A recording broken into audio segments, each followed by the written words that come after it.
तर आत्ता झालेले आहे दुपार आणि अशा वेळेस आमच्याकडे खूप सारी आम्ही म्हणजे कामं करत असतो, घरगुती कामं. तर असंच आम्ही तांदूळ साफ करायचं काम करतोय.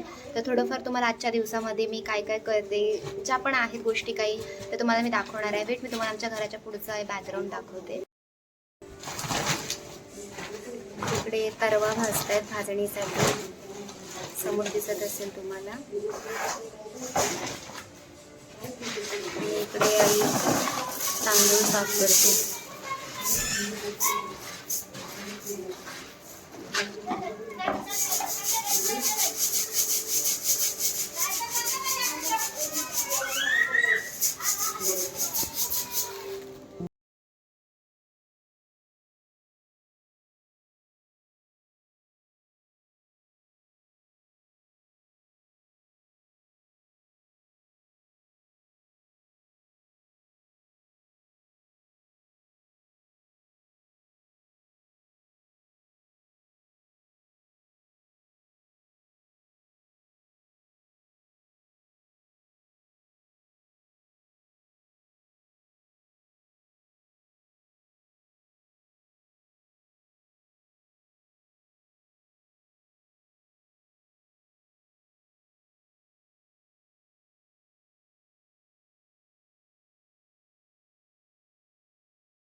सो अशा प्रकारे आपण आज पाहिलं की घरामध्ये आपण आता दुपारच्या वेळेस काही कोकणातली अशी छोटी छोटी कामं असतात ज्याच्यामध्ये आपण तांदूळ साफ करताना बघितलं. बहुतेक ही पिढी आपण पुन्हा नंतर कधी बघू हे पण आपल्याला माहीत नाही. तर अशा प्रकारे हा छोटासा व्लॉग होता. सो तुम्हाला कसा वाटला मला आवर्जून कळवा. व्हिडिओ आवडला तर लाईक करा, शेअर करा, सबस्क्राईब करा. भेटूया लवकरच नवीन अशा ब्लॉगमध्ये. तोपर्यंत धन्यवाद. Bye bye. तेव्हा कोकण आपलंच असा.